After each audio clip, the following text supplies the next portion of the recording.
मला वाटते आज जे प्रसन्नता एवढे वर्षाची जी वाट होती, आज सगळे असं वाटतं की मनातून एक खूप मोठा वजन जो भार होता तो आज पूर्ण देशाचा ते उतरलेला आहे. कारण प्रसन्न वातावरण वाटत आहे. आणि जेव्हा रामलल्लाला तिथे त्यांची स्थापना झाली आणि त्याचे पूजन झालं तर असं वाटलं की जीवनामध्ये जे स्वप्नामध्ये आम्ही पाहत होतो ते आज पूर्ण झालेलं आहे.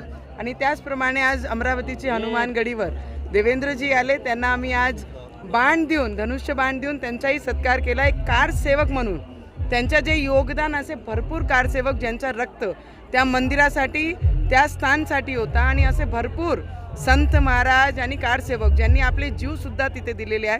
आज काही लोक जे अमरावतीवरनं कारसेवक म्हणून तिथे गेले होते त्यांचाही सत्कार केलं.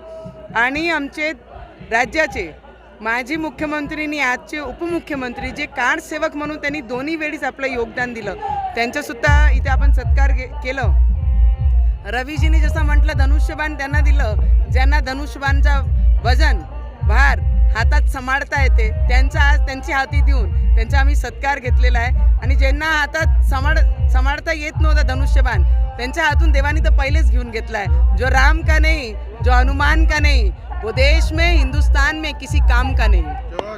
आदरणीय बाळासाहेब ठाकरेजींनी नेहमी खुलेआम आणि निडर राहून प्रत्येक प्रश्नाचे उत्तर दिले.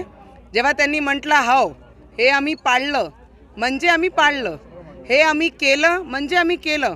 पण उद्धव ठाकरेजींच्या रूपात एक आतमध्ये घरात बसून फक्त फेसबुक लाईव्ह करणारे जे माणसं आहे त्यांच्याकडनं 90 आणि 92मध्ये लढाई लढणं कायले म्हणते त्यांनी कधी विचारही केला नसन. आणि पुढे भविष्यात मातोश्री जोडून ते बाहेर कधी निघाले नाही. मला नाही वाटतं पुढेही काही करू शकतात.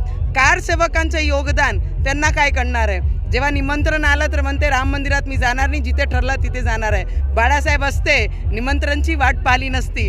राम देवासाठी आणि राम मंदिरासाठी त्यांनी जे योगदान आणि ज्यांची तळमळ होती त्यांनी निमंत्रणासाठी वाट नाही पाहिली असती, ते तिथे पोचले असते.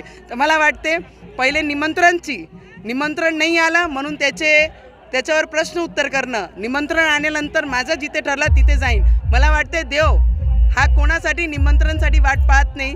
जर निमंत्रण आलं होतं तर जाऊन तिथे दर्शन नक्की घेतले पाहिजे होते. आमचे बाळासाहेब राहिले असते, त्यांनी निमंत्रणची वाट पाहिली नसती, ते तिथे दर्शनासाठी गेले असते. जय श्रीराम.